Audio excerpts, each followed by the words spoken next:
Thanks, Tova. I try to be as brief as possible. I'm presenting a case study from a distant part of the world, and I'm also dealing with a community that very rarely features in academic discussions of minorities and autonomy.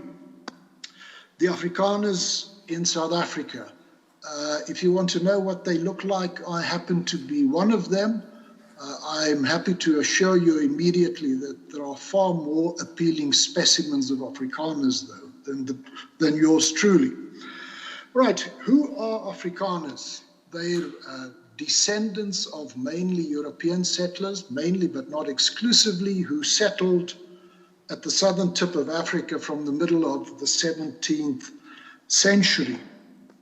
So Europeans, beware, you may still be held accountable for the sins of your descendants in the southern part of Africa.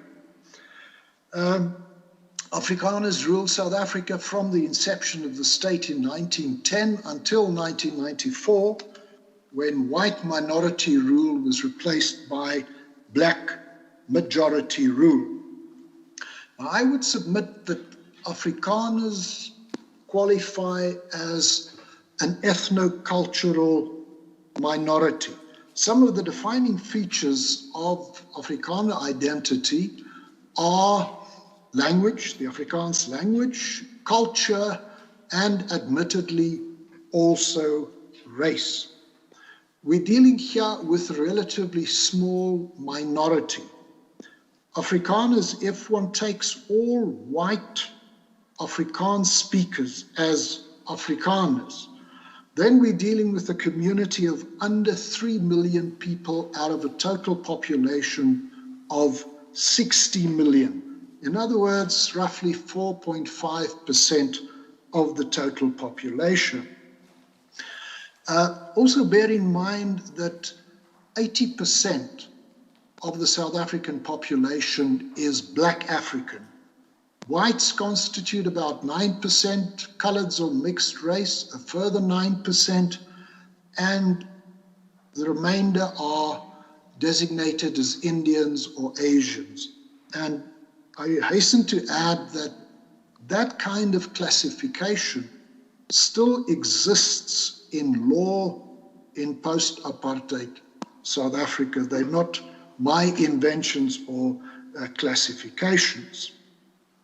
As far as language is concerned, South Africa is probably fairly rare among states in that we have 11 official languages acknowledged in the Constitution. The bulk of the population speak indigenous African languages. The Afrikaans language is the mother tongue of about 7 million people in South Africa. English is the mother tongue or first language of far fewer than that number. Now, there is an important distinction to be made between the Afrikaans-speaking community and the Afrikaner community. The Afrikaans-speaking community consists mainly of colored or mixed race people. White Afrikaners are in fact a minority within the broader Afrikaans-speaking community. So we have a situation of Afrikaners finding themselves in a double minority situation. They're a small minority vis-a-vis the entire population, and they're also a minority, not as small by any manner of means, within the broader Afrikaans community, where they constitute probably about 40% of that community.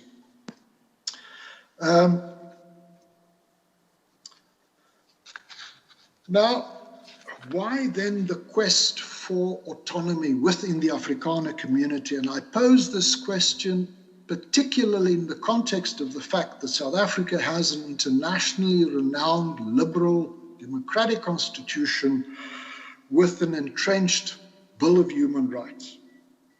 Why do some Afrikaners, or a significant number of them at least, aspire to forms of autonomy that go beyond the recognition of individual and limited communal rights.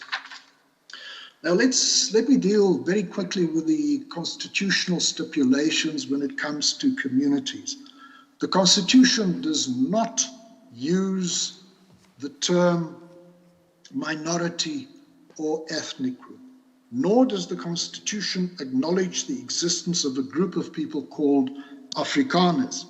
What it does, though, is to acknowledge the existence of language, cultural, and religious communities, that they have the right to observe religion, uphold culture, and speak their language. Provision is also made for the creation of community councils for members of these three communities, and this could be regarded as a form of non-territorial or cultural autonomy.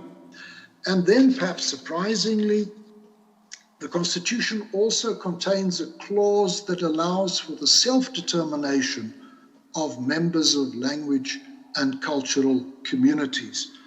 But that provision contains all kinds of qualifications, which raises questions about the practical feasibility or the legal feasibility of self-determination for a community. Now, why then, apart from the fact that Afrikaners constitute, as I suggested, an ethnocultural minority, and given the constitutional provisions for group rights, why then this quest for further forms of minority protection within the ranks of the Afrikaner community?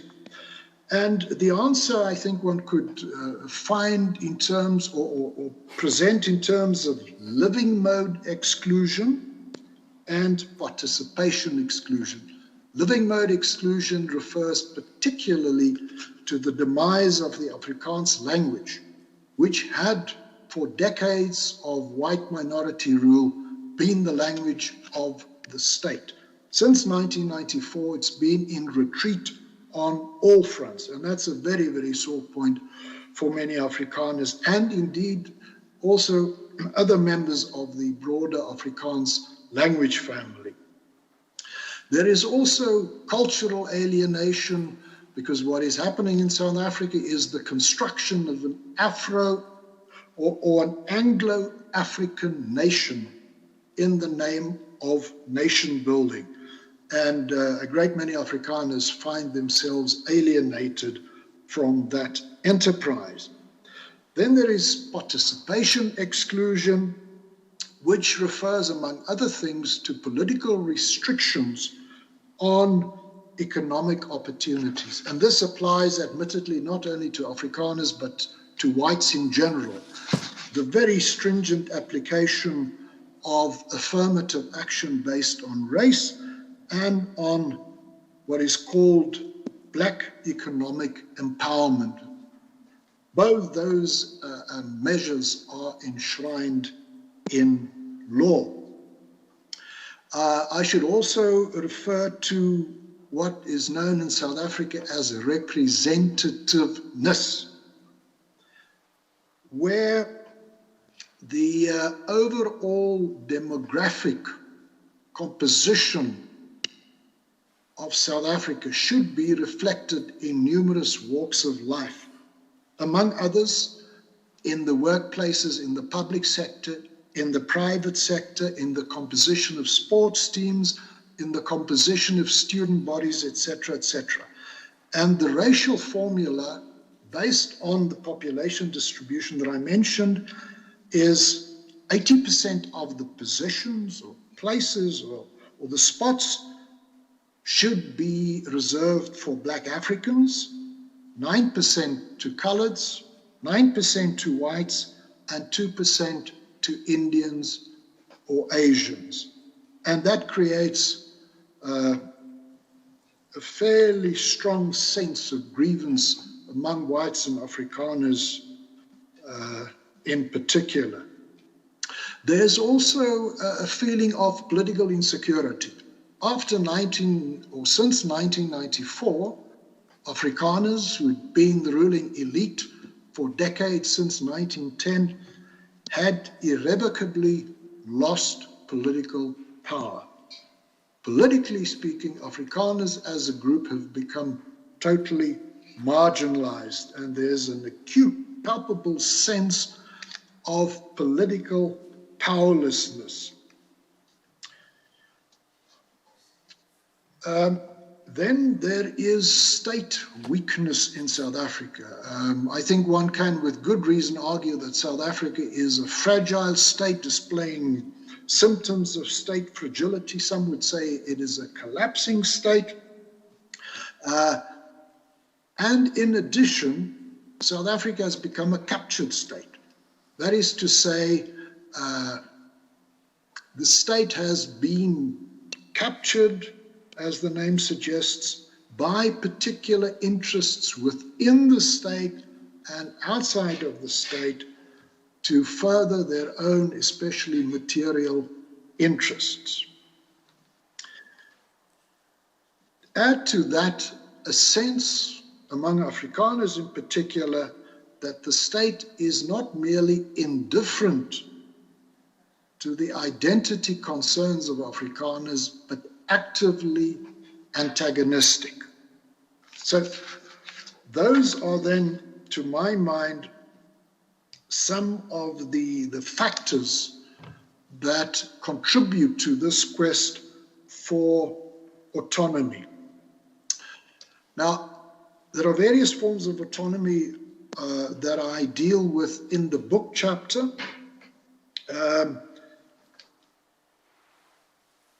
Cultural autonomy, I'm not going to refer to today for the simple reason that there's very little to report on it. The opportunities, the constitutional opportunities for cultural autonomy have not as yet been taken up by representative organizations within the Africana community. But other forms of autonomy are present, even though this may fall outside the ambit of the conference. What we do find is a functional non-territorial autonomy. There is some development of governance networks, and there is local territorial autonomy. And I'll touch on those three forms very briefly indeed. The main champion of functional autonomy, or Afrikaner functional autonomy in South Africa, is not a political party, but is the Solidarity Trade Union. This is an outgrowth, a modernized version of an old trade union that dated back to 1902. In the 1990s, coinciding with the political transformation of South Africa, this trade union reinvented itself, modeled itself by its own reckoning on Israel's Histadrut. So Solidarity, and by the way, the choice of name was not incidental. That was not the original name of the trade union. Solidarity now exists of a closely knit federation of organizations in a great variety of fields. Apart from a trade union, it includes a welfare arm, a technical training college, a university, cultural organization, research arm, electronic media platform. There's a publishing house. They even make movies, a property investment company, an international liaison office, among the 18. And Solidarity, this family of organizations, claims to represent 500,000 families. Now, on the functional autonomy, or Solidarity calls it, it's a do-it-yourself autonomy. And many of these organizations are engaged in those initiatives. So there's a whole network of self-help institutions in fields, as I've indicated, such as welfare, education, culture, economics, etc. Part of the drive is, and here I quote Solidarity's expression, is to make the Afrikaner community state resistant. In other words, that the community cannot be harmed by the indifference or the antagonism of the state. Rather than being dependent on the state, the intention of Solidarity is to make its followers in the Afrikaner community more broadly fairly impervious to the detrimental actions of what is considered an unsympathetic state. Now, one problem that Solidarity has is that Afrikaners live dispersed across the whole of South Africa, which is a fairly large country. And then it becomes awfully difficult and costly for Solidarity to provide services, education, welfare, whatever. So Solidarity has argued that there is a spontaneous semigration in operation in South Africa, that Afrikaners and whites in general are tending to migrate to a fairly limited number of larger towns and cities. And this is inspired in part by the crime rate and about the collapse of public services in especially rural areas. So there is this spontaneous movement, and Solidarity's argument is that it becomes more cost effective to render private services as an alternative to public services where there are these growing concentrations of its own constituents. Now, having said that, a qualification within the Solidarity Federation of Organizations, there is a civil rights organization which is really a solidarity movement in miniature called AfriForum, and it is operating like a general civil society organization in South Africa. In fact, it calls itself the largest civil society organization in Africa. Whether that is true, I don't know, but AfriForum's own membership is already in the order of 300,000. It is highly visible, it is highly voluble, it takes up a range of public issues far beyond ethnic or identity issues of Afrikaners. And, important for this discussion, it is engaged in some governance networks, in other words, with state institutions. For instance, at the local government level, AfriForum's branches have helped patching up potholes in streets. It has helped with sewerage works that have collapsed in many small towns and various other local community activities. It even assists the South African police by providing, when the police are trying to apprehend fugitives, aircraft and drones, which says something about the state of the South African police service, by the way. And then various other public issues. AfriForum pronounces itself and engages in some kinds of activities. Now, there are several other major Afrikaans or Afrikaner cultural organizations that also involve themselves in issues of language or culture, but Solidarity in terms of numbers, in terms of the wide range of activities, in terms of financial muscle, is really in a class of its own. As far as territorial autonomy at the local level is concerned, there is an exclusively Afrikaner town. It's actually a small village in the Northern Cape province. It's a private town that has managed to situate itself outside the ambit of government or statutorily defined local authorities.